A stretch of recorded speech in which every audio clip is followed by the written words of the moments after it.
శ్రీమాత్రే నమ. జై గురు దత్తాత్రేయ నమ. ఈ వీడియోలో మనం కుంభరాశి వారికి జనవరి నెల మాస ఫలితాలు తెలుసుకుందాం. ఏదైనా కుంభరాశి వారికి చాలా నెలల తర్వాత ఒక గొప్ప యోగం ఏర్పడడం జరిగింది. ఒకేసారి 4 గ్రహాలు 11వ స్థానంలోకి రావడం జరిగింది. మరి 11వ స్థానం అంటేనే మన కోరికలు తీర్చే స్థానం. మనం ఏదైతే యాంబిషన్తో ఉంటామో అది నెరవేరే సమయం అన్నది 11వ స్థానంలోకి గ్రహం వచ్చినప్పుడు అది మనకి సమకూరడం జరుగుతుంది. ఆయా కారకత్వాల ద్వారా, ఆ రాశి ఆధిపత్యం ద్వారా మనకి లభిస్తూ ఉంటుంది. సహజంగా కుంభరాశి వారికి 11వ స్థానం అన్నది ధనుసు రాశి. అంటే ధనుసు రాశి సహజ భాగ్యస్థానం, సహజ 9వ స్థానం కాబట్టి వారి యొక్క దైవ సంకల్పం వల్ల, వారు చేస్తున్నటువంటి పుణ్య కార్యక్రమాల వల్ల, మీ పెద్దలు చేసినటువంటి మంచి పనుల వల్ల మీకు ఉపయోగపడడం, మీరు లాభపడడం, తద్వారా మీరు జీవితంలో సంతోషంగా ఉండడానికి కారణమవుతూ ఉంటుంది. అంటే ఒక అదృష్టమే మీకు లాభస్థానంలో ఉంది. అది కలిసి రావాలంటే ఆ భావంలోకి ఏదో గ్రహం వచ్చినప్పుడు ఆ కారకత్వ ఫలితాలు మీకు రావడం జరుగుతూ ఉంటుంది. మరి ఇప్పుడు ఈ 4 గ్రహాల్లో ప్రధానంగా సూర్యుడు అంటే గ్రహరాజు కాబట్టి అంటే 11వ స్థానంలోకి ఉన్నాడు. ఇప్పుడు ఎప్పటిదాకా జనవరి 14 వరకు 11వ స్థానంలో సూర్యభగవానుడు ఉండడం వల్ల ఆటోమేటిక్గా జాతకంలో గోచారంలో ఉన్నటువంటి మిగతా గ్రహాలు కూడా మీకు రెడీగా సహకరించడానికి అవకాశం ఉంటుందన్నమాట. అంటే ఇప్పుడు సూర్యభగవానుడు 11లోకి వచ్చాడు, జాతకంలో ఉన్నటువంటి దోషాలు సాల్వ్ అవుతాయి, గోచారం కూడా మీకు అనుకూలంగా మారడం జరుగుతుంటుంది. ప్రధానంగా ప్రభుత్వ సహాయ సహకారాలు లభిస్తాయి. జీవిత భాగస్వామి యొక్క అభివృద్ధి, వారి సహకారం మీకు లభిస్తూ ఉంటుంది. రాజకీయ నాయకులు సహకరిస్తారు. మీరు ఏదైనా ఒక ప్రభుత్వ పదవి ఆశిస్తుంటే అది ఈ సమయంలో లభించే అవకాశం ఉంది. లేని పక్షంలో ప్రభుత్వ పథకాలు రావడం జరుగుతుంది. మీ తండ్రి లేదంటే మీ కుమారుడు మీకు సహకరించి మీ యొక్క సమస్యలు పరిష్కరించడానికి రెడీగా వారు సిద్ధంగా ఉండడం జరుగుతూ ఉంటుంది. అలాగే ఈ సమయంలో మీ పలుకుబడి ద్వారా ఒక రాజకీయ పదవి కూడా లభించవచ్చు. ఇక కుజుడు మీకు దశమాధిపతిగా లాభస్థానంలో ఉండడం వల్ల వృత్తిపరంగా ప్రమోషన్ రావడం కానీ, వృత్తిలో బాధ్యతలు పెరగడం కానీ, అన్నదమ్ములు, స్నేహితులు, రక్త సంబంధికులు సహకరించడం కానీ, మీరు చేస్తున్నటువంటి నూతన ఉద్యోగ ప్రయత్నాలు ఫలించే అవకాశం ఉంది. భూములు, స్థిరాస్తులు, వ్యవసాయం చేస్తున్న వాళ్ళకి ఆటోమేటిక్గా కలిసి వస్తుంది. మీ యొక్క స్థిరాస్తి విలువ పెరగడం వల్ల మీ యొక్క పరపతి కూడా పెరిగే అవకాశం ఉంది. రియల్ ఎస్టేట్ రంగం, కన్స్ట్రక్షన్ రంగం, మీడియేటర్గా వ్యవహరిస్తున్న వాళ్ళకి అనూహ్యంగా మీరు ఊహించని విధంగా గొప్ప గొప్ప లాభాలు రావడం జరుగుతుంటుంది. మెయిన్ గొప్పవారితో పరిచయాలు ఏర్పడి మీ వ్యాపార అభివృద్ధికి మరింత సహకరించడం జరుగుతూ ఉంటుంది. ఇక ఫైనల్గా శుక్రగ్రహం. శుక్రుడు ఈ రాశి వారికి యోగకారకుడు, చతుర్థ భాగ్యాధిపతిగా లాభస్థానంలో ఉండడం వల్ల పుణ్యక్షేత్రాలు దర్శించే అవకాశం వస్తుంది. తల్లిగారి నుంచి, స్త్రీల నుంచి సహకారం లభిస్తూ ఉంటుంది. గౌరవ హోదా కలిగినటువంటి రాజకీయ రంగంలోనూ, ప్రభుత్వ రంగంలో ప్రముఖంగా ఉన్నటువంటి స్త్రీ మీకు పూర్తిగా సహకరిస్తారు. మీకు ఒక ఉద్యోగ ప్రయత్నంలో సహాయపడడం కానీ, మీకు ఉన్నటువంటి సమస్యల నుంచి బయటపడడానికి మీకు బ్యాక్గ్రౌండ్గా ఉండి మీకు సంపూర్ణంగా మీ అభివృద్ధికి కారణం అవుతూ ఉంటుంది. అది మీ సిస్టర్ అవ్వచ్చు, మీ సిస్టర్లా కూడా సహకరించే అవకాశం ఉంది. దాని తర్వాత బుధుడు ఈ రాశి వారికి పంచమ అష్టమాధిపతిగా లాభస్థానంలో ఉండడం వల్ల మీలో ఏవైతే తెలివితేటలు ఉన్నాయో, ఏదైతే టాలెంట్ ఉందో దాని ద్వారా మీకు గుర్తింపు రావడం జరుగుతూ ఉంటుంది. సో ఇవన్నీ కూడా 15వ తారీఖు తర్వాత ప్రతి గ్రహం 12వ స్థానంలోకి రావడం వల్ల దాని పర్యవసానం ఇబ్బందులు కూడా జాతకుడు ఈ నెల 15 తర్వాత ఎదుర్కోవలసి ఉంటుంది. దాంట్లో ప్రధానంగా రవి 12వ స్థానంలోకి రావడం వల్ల బాధ్యతలు పెరుగుతాయి. ప్రభుత్వానికి చెల్లించినటువంటి ఇన్కమ్ ట్యాక్స్, సేల్ ట్యాక్స్ వగైరా చెల్లించవలసి ఉంటుంది.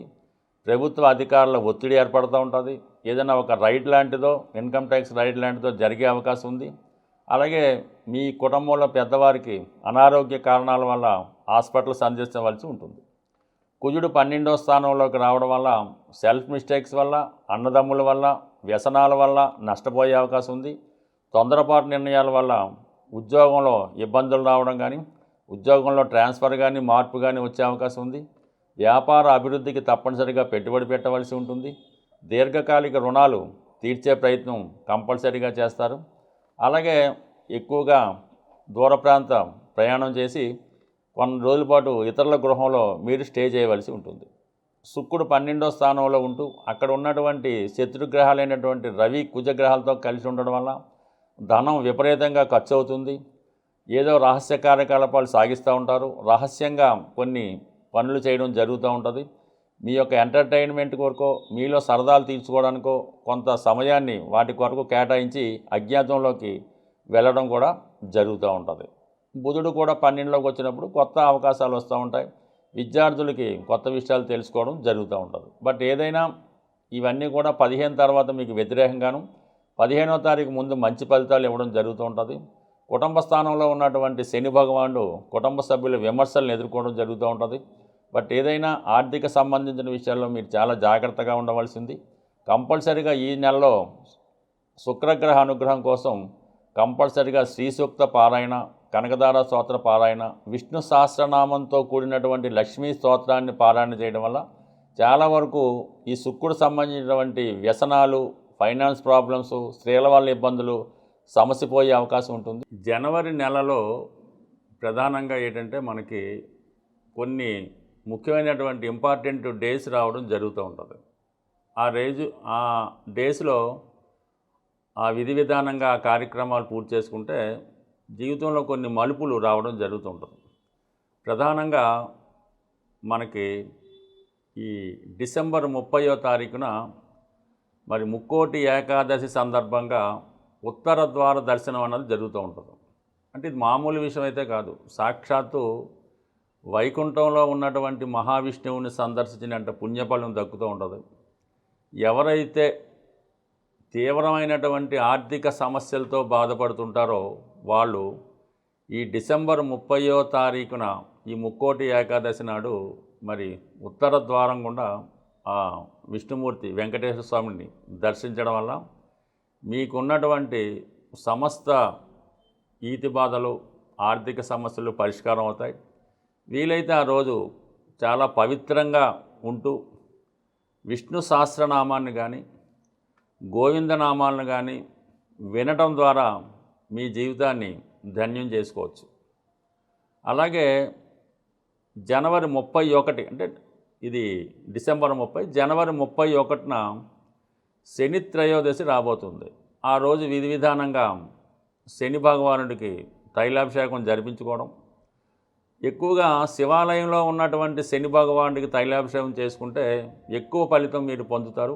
అదే రోజు అదే దేవాలయంలో ఉన్నటువంటి శివుడికి కూడా మరి అభిషేకం చేయించుకోవడం వల్ల కంప్లీట్గా ఆ శుభ ఫలితాలు మీరు పొందడం జరుగుతూ ఉంటుంది. మరీ ముఖ్యంగా జనవరి 25వ తారీఖున రథసప్తమి రాబోతుంది. ఆ రోజు మీకు ఉన్న ఆచారం ప్రకారం, మీ గ్రామ ఆచార ప్రకారం సూర్యదేవుణ్ణి మరి పాయసం తయారు చేసి నైవేద్యంగా పెట్టి పూజించడం వల్ల అనారోగ్య సమస్యలతో ఎవరైతే ఇబ్బంది పడుతున్నారో వాళ్ళు ఈ అనారోగ్య సమస్యల నుంచి బయటపడి సంపూర్ణ ఆరోగ్యవంతులు అవ్వడం జరుగుతూ ఉంటుంది. అలాగే ఇంకొక పూర్వకాలం ఆచరిస్తున్నటువంటి గొప్ప రెమెడీ ఏంటంటే ఈ సంక్రాంతి అయిపోయిన తర్వాత జనవరి 17వ తారీఖున ముక్కనుమ అని వస్తూ ఉంటుంది. ఆ ముక్కనుమ రోజు ఎవరు ఇల్లు కదలకుండా, ఊళ్ళకి వెళ్లకుండా ఇంట్లోనే ఉంటారు. అంటే పూర్వకాలంలో ఎక్కువగా చేస్తూ ఉంటారు. ఆ రోజు ఈ బొమ్మల కొలువు అంటే మీ దగ్గర ఉన్నటువంటి బొమ్మలతో ఒక అలంకారంగా స్టాండ్ లాగా ఈ బొమ్మల కొలువు అన్నది ఏర్పాటు చేయడం జరుగుతూ ఉంటుంది. అందులో రాధాకృష్ణులు, శివపార్వతులు అనేక రకాల బొమ్మల్ని ప్రదర్శిస్తూ ఉండేవారు. ఈ బొమ్మల కొలువు మీరు ఏర్పాటు చేయడం వల్ల కానీ, ఎవరన్నా ఏర్పాటు చేస్తే ఆ బొమ్మల కొలువు సందర్శించి అక్కడ వాళ్ళు ఇచ్చినటువంటి ఈ వాయినం అది స్వీకరించడం వల్ల 2 ప్రధాన సమస్యలు సాల్వ్ అవుతాయి. ఒకటేంటంటే వివాహం కాని ఆడపిల్లలు ఈ బొమ్మల కొలువు పెట్టినా దర్శించినా తొందరగా వివాహం జరుగుతుంది. అలాగే ఎవరైతే సంతానం లేక ఇబ్బంది పడుతున్నారో వాళ్ళకి సంతాన భాగ్యం కూడా కలిగే అవకాశం ఉంటుంది. కాబట్టి వీలైతే మీ గ్రామంలో మీ పట్టణంలో ఒక్కసారి ఈ బొమ్మల కొలువుని సందర్శించి వాళ్ళు ఇచ్చినటువంటి ఆతిథ్యాన్ని కూడా స్వీకరించడం వల్ల కొన్ని అంటే ఇవి పురాతనంగా వస్తున్నటువంటి ఆచారాలు కాలగమనంలో కలిసిపోవడం జరుగుతూ ఉంటుంది. కాబట్టి ఈ చిన్న చిన్న పరిహారాలు పాటిస్తూ ప్రధానంగా ఈ జనవరి 15 నుంచే ఉత్తరాయణ పుణ్యకాలం స్టార్ట్ అవుతుంది. కాబట్టి ఈ సమయంలో మీరు ఏదైనా ఒక దీక్ష తీసుకొని ఒక సంకల్పం చేసుకొని ఒక భగవంతుణ్ణి ఎక్కువగా ఆరాధించడం వల్ల నమ్మడం వల్ల ఆ ఫలితం కూడా మీకు ఎక్కువగా వచ్చే అవకాశం ఉంది.